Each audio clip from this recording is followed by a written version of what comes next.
The Jackson State pass rush is a problem. Good luck stopping that.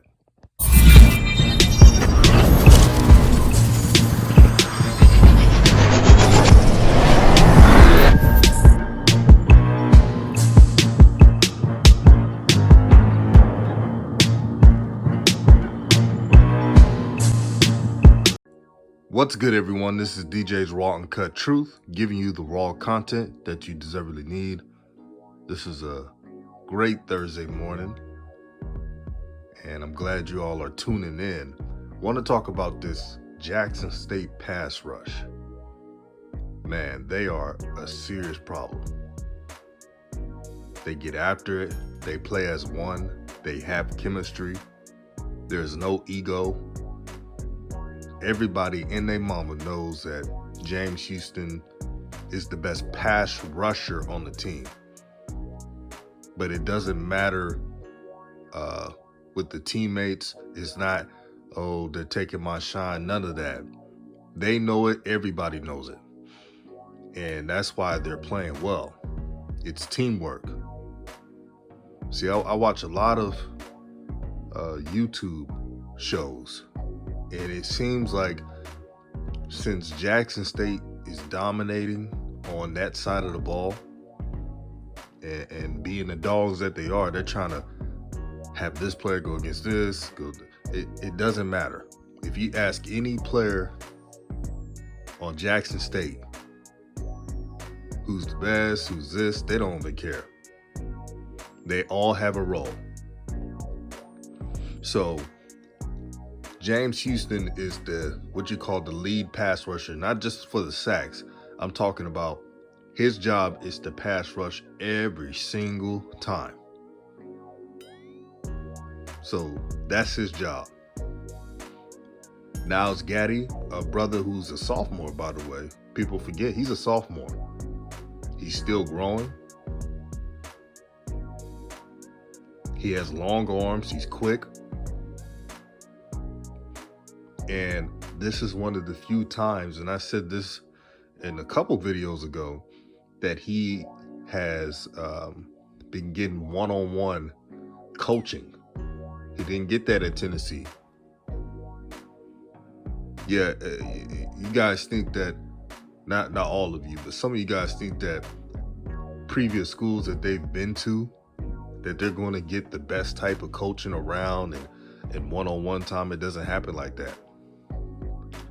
Since Niles Gaddy transferred to Jackson State, I'm sure he has been getting top of the line coaching and technique, hand placement, etc. And he's getting better every single game. In the game against Alabama at A&M, he had 1.5 sacks. They couldn't block this brother. Now, some may say, oh, he doesn't have enough moves. He's learning. And again, he's a sophomore. So what does that tell you? Since Niles Gaddy is a sophomore, that means he's going to exceed his talent. And when they put that muscle on him, look out. I'm just saying it now. When they put that muscle on Niles Gaddy, you think he's a problem now, he's going to cause even more havoc next year.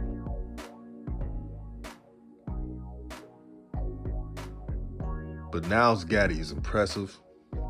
And I like the fact that he has so much raw ability. And this is why the coaches like him. He's coachable. You don't hear anybody saying anything bad about him. He's a yes sir, yes ma'am type of guy. That's what I've been hearing. He's all about the game plan and film study. This is what he is. And this is why he starts.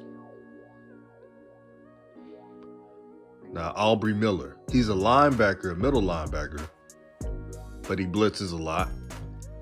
He's a tank truck, and I'm very proud of how he dealt with the adversity early on.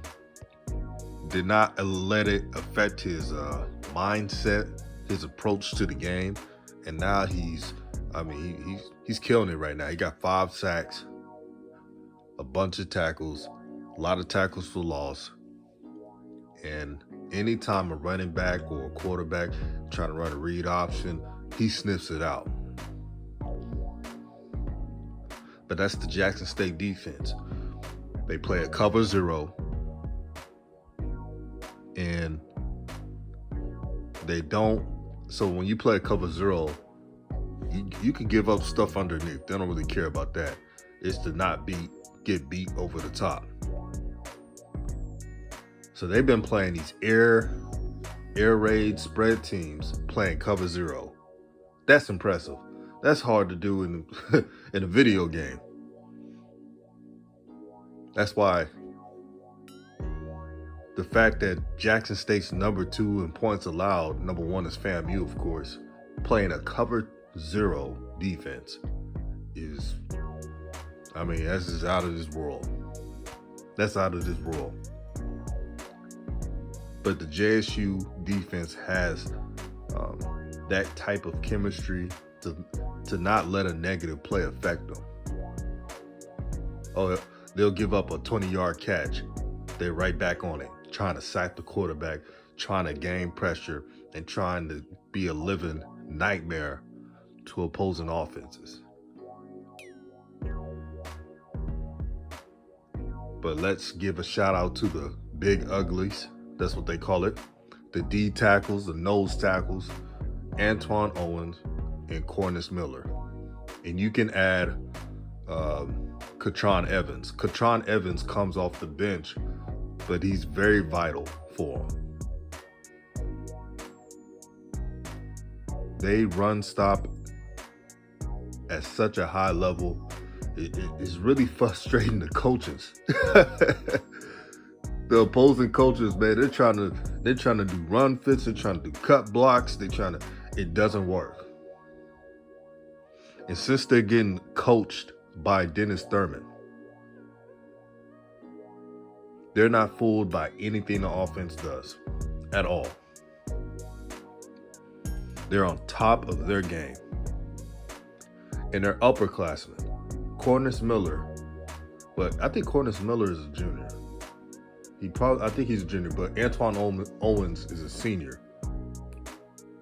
He's actually started for Georgia Tech. So he has experience playing top-notch competition. So this is easy for him. The Swac is easy for him. And I'm sure he's going to get some looks from pro teams. That pro day that they're going to have is going to be top-notch, man. Scouts are already coming to their practices, looking at the talent they have. I had a prediction that 2 will probably be drafted, most likely. 2 players. I got 2 players on the defensive side getting drafted. Some people ask, well, what about Warren Newman? Warren Newman, I think he'll have like a free agent tryout. I like the brother. I like that he stuck around despite Jackson State acquiring new talent. But I don't know. I think he's quicker than fast. Like, he's a jitterbug. He's quick. But will he run a 4.3? I don't know. That's just what I think. I could be wrong. Shoot, if it was my way, I would love Jackson State to have 5 players or more drafted.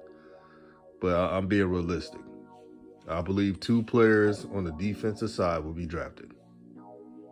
I guarantee it. But back to the defense.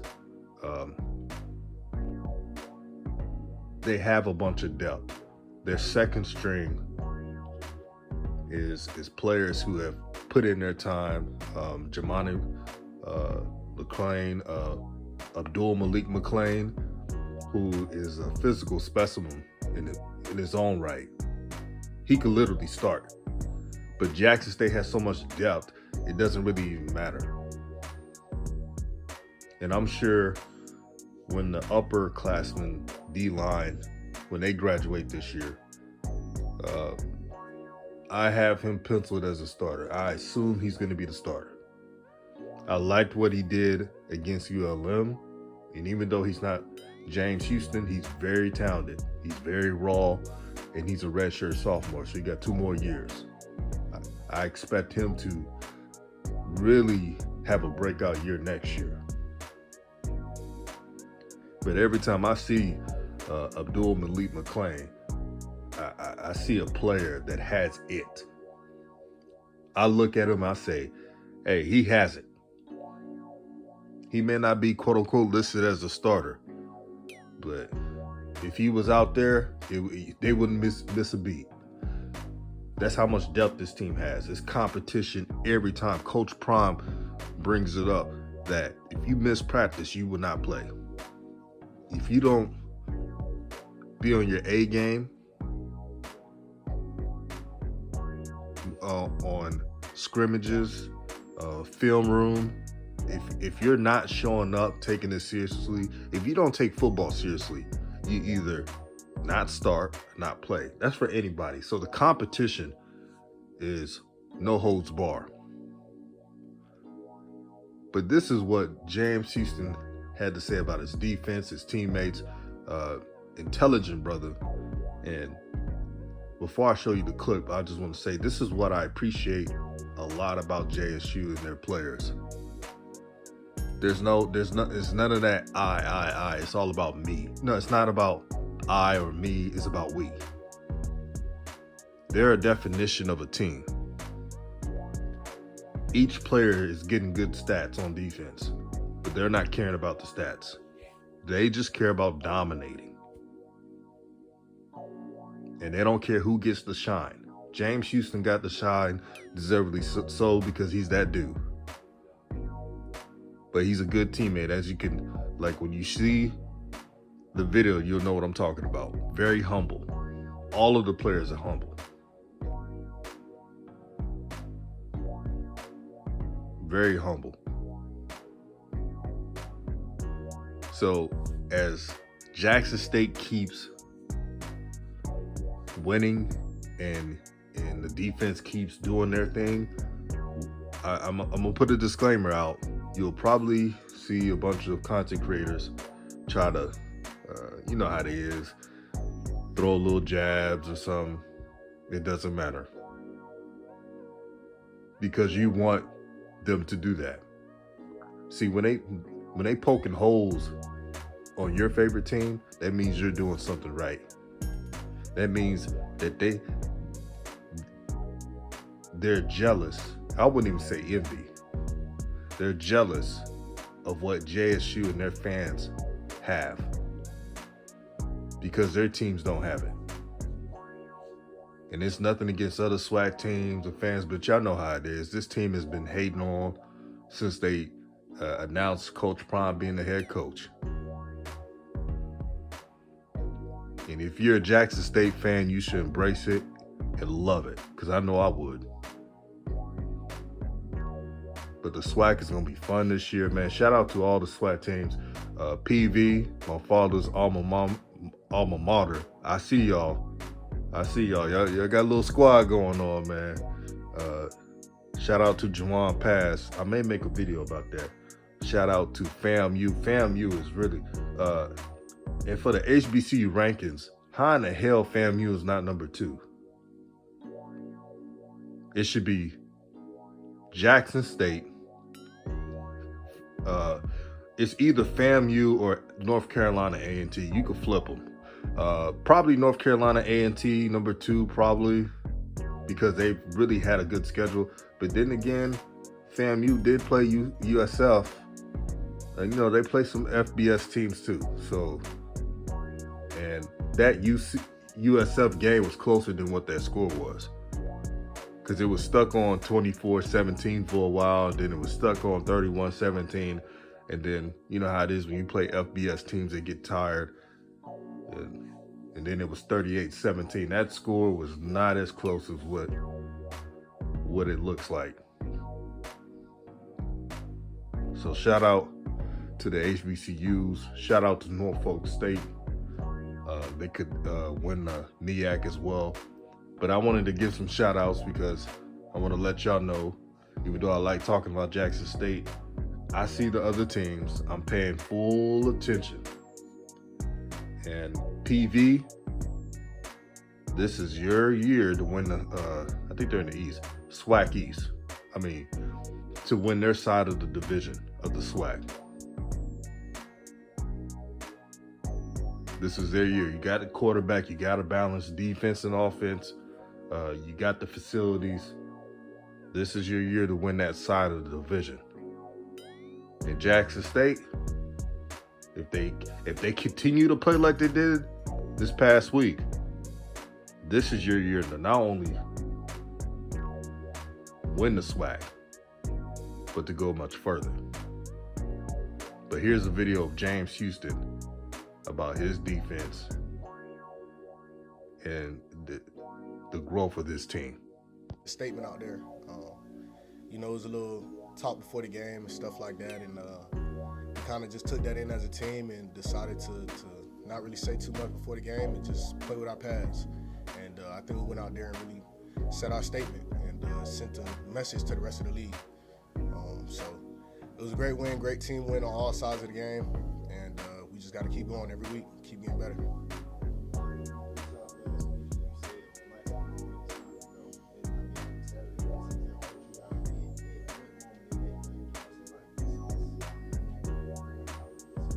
I think it started from the first snap.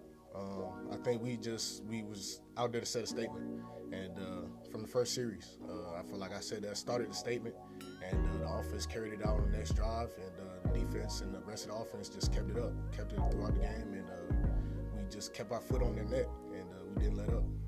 Yeah, on defense, what's that like when your offense is just putting up points? Man, that's a great feeling. You like, man, we good. We could. You kind of feel like you could let up some points, but you know, you really want to shut out, and we wanted to shut out. But it was a good offense, and supposed to be the #1 offense in the Swac. And so we having 15 points, which was a good game. But yeah, if our offense can score like that, it's gonna be tough for a lot of teams. After the first game of the season, I remember you saying something about maybe one of your friends whose dad played here at Jackson State, and he holds the record. Have you guys been talking at all? Yeah, we've been talking a little bit. He's actually coming up this weekend for homecoming, so that would be nice to see him. And yeah, his name is Nick Smith. That's my best friend. His father is Fernando Smith. Right, yep, Fernando Smith. Yep. Yeah, that was a good one. I never really thought I would ever see the end zone in college, but I did. It was a nice move. Got the ball out of his hand, and I just was blessed enough. I seen it right there on the ground, picked it up, and went the rest of the way. And it was nothing but a blessing. I can't do nothing but thank God. James, you guys had 10 sacks. Coach said you could have had 15. Why was it so easy for you to get to that quarterback? I think it's just what we do in practice every week. We compete every day in practice, and last week we really competed. We went at each other really hard, and I think it showed in the game. We came out on a different level. It was just a whole different level and atmosphere out there. And the game's supposed to be easy, you know what I'm saying? When practice is hard, the game should be easy. That's like almost like a walkthrough. So, yeah.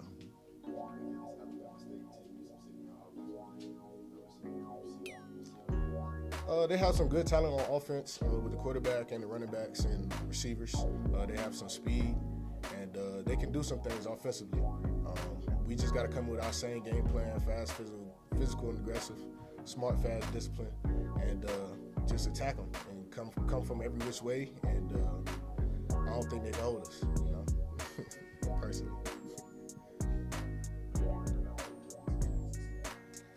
So I've been hearing a lot this week just from students and other teammates and stuff like that. It's not really the same, I guess you would say, at my other school, old school, Florida. It's a little different. It's a little bit more juice around the campus. There's a lot more activities and stuff like that going around. And I think we just got to be focused.